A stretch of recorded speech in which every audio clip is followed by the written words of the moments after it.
जब भी जन कल्याण और संसार की उन्नति के लिए कुछ किया जाए, उसमें ना ही सम्मान का मोह होना चाहिए और ना ही अपमान का भय। महत्व केवल उद्देश्य होना चाहिए। हम उससे क्या खोएंगे और क्या पाएंगे, ये महत्व नहीं है। इस संसार को हमसे जो भी अपेक्षाएं हैं, उसकी पूर्ति के लिए हम सदैव प्रस्तुत रहेंगे। मैं और तुम इस संसार को किसी भी विष से संक्रमित होते नहीं देख सकते। क्या तुम मेरे कथन से सहमत हो पार्वती?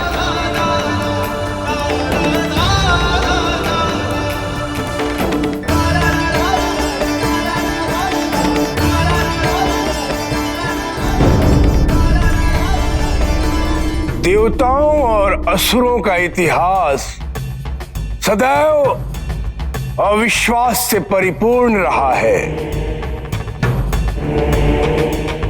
अपने अपने वर्चस्व हेतु निरंतर इनमें युद्ध चलता रहा है। ऐसे दो विरोधी अब एक साथ एक दूसरे के सहयोगी बन रहे हैं, एक उद्देश्य के लिए।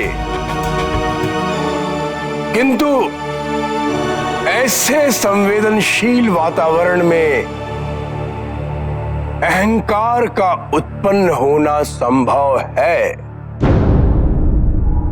यदि एक पक्ष में अहंकार उत्पन्न होता है तो दूसरा पक्ष अछूता नहीं रहता। हमें अपने अपने अहंकार पर नियंत्रण रखना है। हमें अहम भाव से बचना है। और यदि देवताओं में अहंकार जागा तो उस पर भी हमारी कोई प्रतिक्रिया नहीं होनी चाहिए। हमें यह नहीं भूलना है कि महादेव ने हम पर विश्वास किया है।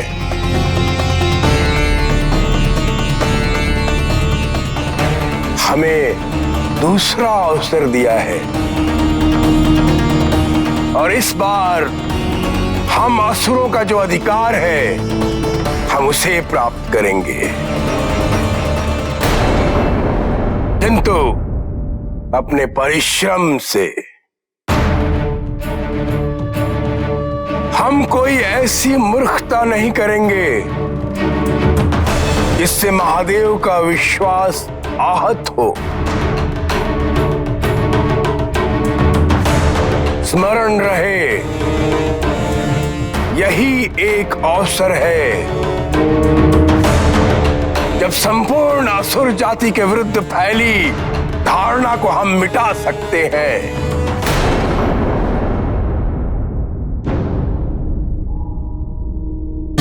अकेले देवताओं के लिए यह कार्य करना संभव नहीं था, और यदि हम उन असुरों का साथ न लेते तो कोई न कोई व्यवधान अवश्य उत्पन्न करते। हमें तो केवल भ्रातृत्व का थोड़ा सा प्रदर्शन करते हुए उन मूर्खों का लाभ उठाना है। और जैसे ही हमारे उद्देश्य की पूर्ति हुई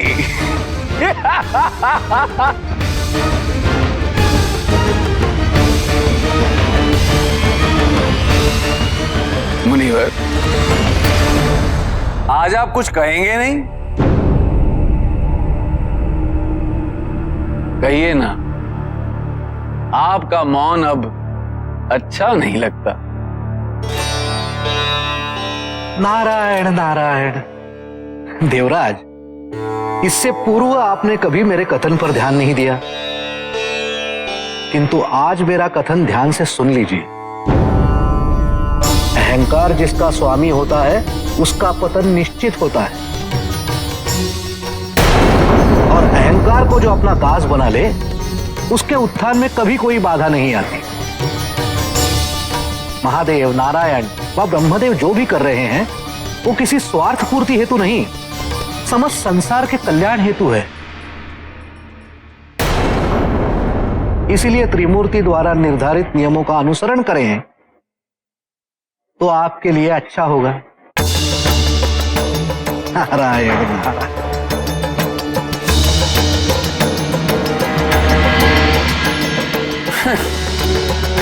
ये मुनिवर भी ना इन्हें ज्ञान का मोती बांटने में बड़ा आनंद आता है। अरे कम से कम पहले पूछ तो लें कि सामने वाले को ज्ञान चाहिए भी या नहीं, हैं?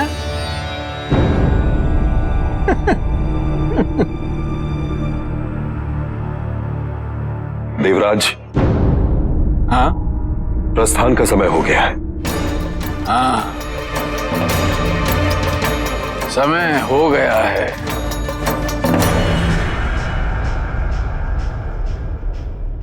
बलि, अब हमें क्षीर सागर की ओर प्रस्थान करना चाहिए।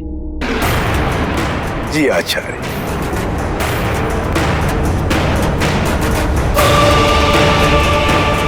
महाराज, आप हमारे साथ नहीं आएंगे? हाँ, मैं तो सदैव तुम्हारे साथ हूं।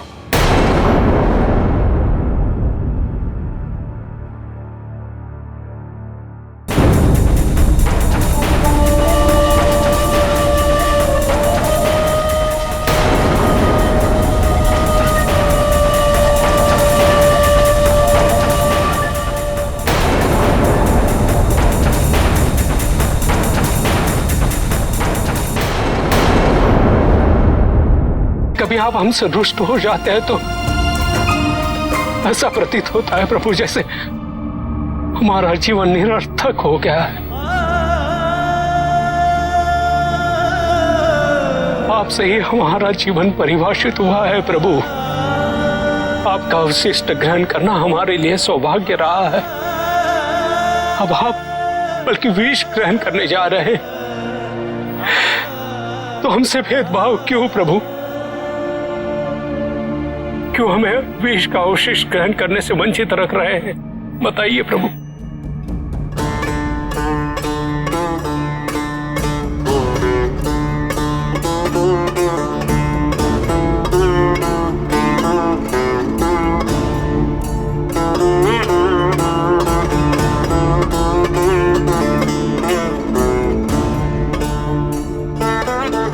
ऐसा कदापि नहीं है नंदी। मैं कोई भेदभाव नहीं कर रहा हूं। इस बार भी तुम सबको अवशिष्ट अवश्य प्राप्त होगा।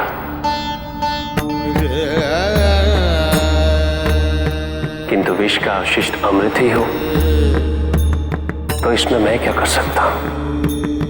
नहीं प्रभु नहीं, हम भी विष ग्रहण करेंगे। हम सभी गण प्रेत तत्पर है प्रभु। नंदी, हम सबके अपने अपने कर्तव्य होते हैं जिन्हें निभाना आवश्यक है। विष पीना मेरा दायित्व है और इसकी पूर्ति मैं अवश्य करूंगा।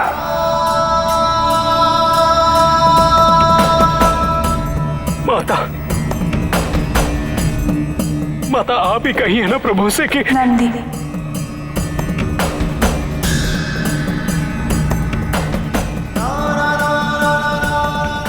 यदि तुम सब भी मंथन में चले गए तो यहाँ अशोक सुंदरी का ध्यान कौन रखेगा?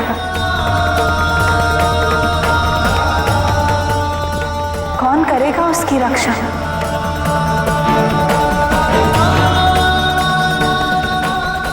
हमारी अनुपस्थिति में तुम सबका यहाँ होना अनिवार्य है। यही तुम्हारा कर्तव्य है। ठीक है माता, हम अशोक सुंदरी का ध्यान रखेंगे, अवश्य रखेंगे।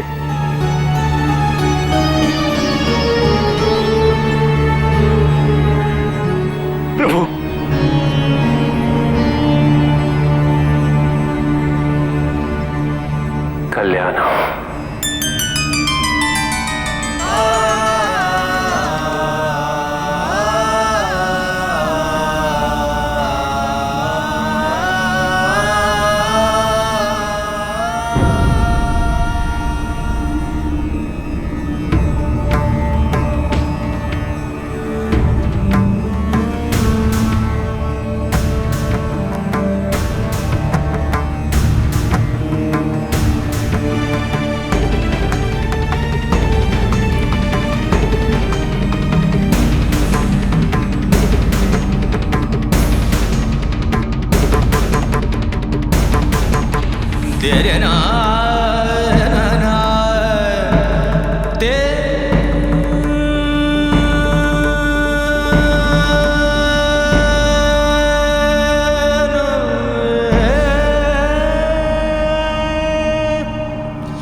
यदि तुम मुझे जाने से रोकोगी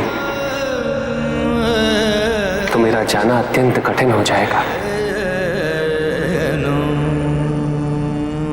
क्योंकि ना ही मेरा जाना टल सकता है और ना ही मैं तुमसे ना कह सकता हूं। हम मुझे ऐसे नहीं रोकते। आपको पता है, हमारे पिताजी महादेव हैं। किसी अवश्य महत्वपूर्ण कार्य से बाहर जाना।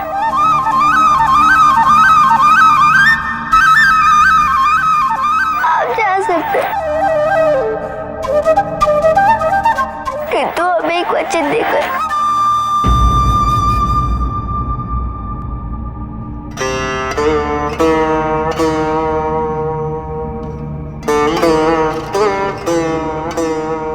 बोलो पुत्री। आप अपना कार्य समाप्त करके शीघ्र हमारे पास लौट आएंगे।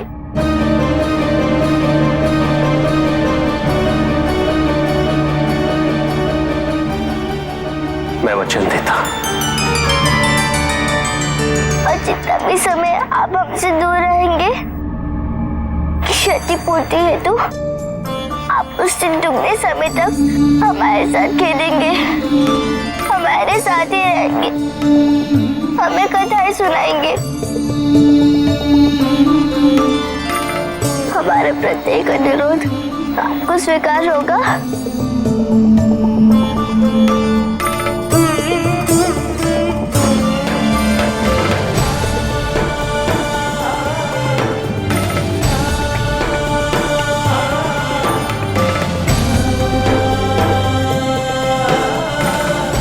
धन्य हूं मैं,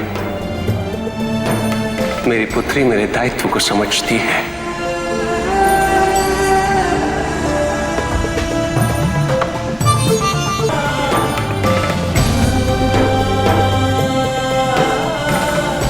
धन्य हूं मैं, मेरी पुत्री मेरे दायित्व को समझती है।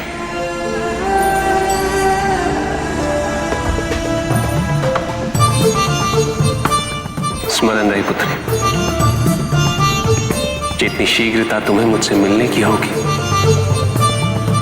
उतनी ही व्याकुलता मुझे तुम्हारे पास लौटने की होगी।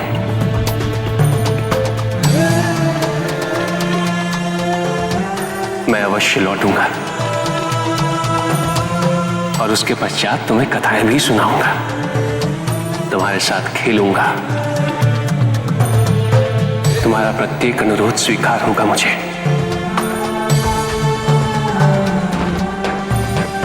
मैं वचन